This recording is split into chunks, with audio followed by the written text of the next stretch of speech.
പ്രിയപ്പെട്ടവരെ, 19-20 തീയതികളിൽ തൃശ്ശൂരിൽ മുളങ്കുന്നത്തുകാവ് എന്ന സ്ഥലത്ത് കിലയുടെ ക്യാമ്പസിൽ വെച്ച് നടക്കുന്ന പ്രോഗ്രാമിൽ പങ്കെടുക്കാൻ വരുന്നവർ, കോഴിക്കോട് ഭാഗത്തു നിന്നും വരുന്നവർ, അവർ ട്രെയിനിലാണെങ്കിൽ വടക്കാഞ്ചേരി സ്റ്റോപ്പ് ഉണ്ടെങ്കിൽ അവിടെ ഇറങ്ങാവുന്നതാണ്.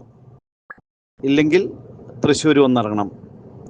വടക്കാഞ്ചേരിയിൽ ഇറങ്ങുകയാണെങ്കിൽ നിങ്ങൾ അവിടെ വടക്കാഞ്ചേരി റെയിൽവേ സ്റ്റേഷൻ്റെ അവിടെ നിന്ന് തന്നെ തൃശ്ശൂരിലേക്കുള്ള ബസ്സിൽ കയറിയാൽ മുളങ്കുന്നത്തുകാവ് കില സ്റ്റോപ്പിൽ ഇറങ്ങണം. കിലയുടെ അല്ലെങ്കിൽ തൊട്ടപ്പുറത്ത് തന്നെ അവിടെ സ്റ്റോപ്പുണ്ട്, അവിടെ ആയിരിക്കും അവർ നിർത്തുക. ആ സ്റ്റോപ്പിൽ ഇറങ്ങിയാൽ അവിടെ നിന്ന് ഓട്ടോറിക്ഷയിൽ കിലയിലേക്ക് എത്തണം. ഏതാണ്ട് 1 കിലോമീറ്ററോളം ദൂരമുണ്ട് റോഡിൽ നിന്ന് കില ക്യാമ്പസിലേക്ക്.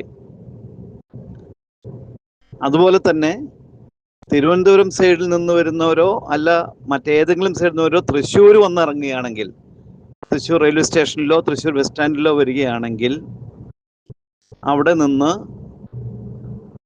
നിങ്ങൾ വടക്കേ സ്റ്റാൻഡ് എന്ന് പറയുന്ന ഷൊർണൂർ ഭാഗത്തേക്ക് പോകുന്ന ബസ്സിലേക്ക്, അതായത് വടക്കാഞ്ചേരി എന്ന് പറയാത്ത വടക്കാഞ്ചേരി 2 എണ്ണം ഉണ്ട്. ഒന്ന് ഷൊർണൂർ ഭാഗത്തേക്ക് പോകുന്ന സ്ഥലത്തുണ്ട്, ഒന്ന് പാലക്കാട് ആലത്തൂർ അടുത്തുമുണ്ട്. വടക്കാഞ്ചേരി എന്ന് നോക്കി കയറുമ്പോൾ നിങ്ങൾ ശ്രദ്ധിക്കണം, ഷൊർണൂർ ഭാഗത്തേക്കുള്ള വടക്കാഞ്ചേരി ആണോ എന്നുള്ളത്. അവിടെ നിന്ന് ആ ബസ്സിൽ കയറിയാൽ ഉദ്ദേശം 10 കിലോമീറ്ററോളം എത്തുമ്പോൾ അവിടെ ഈ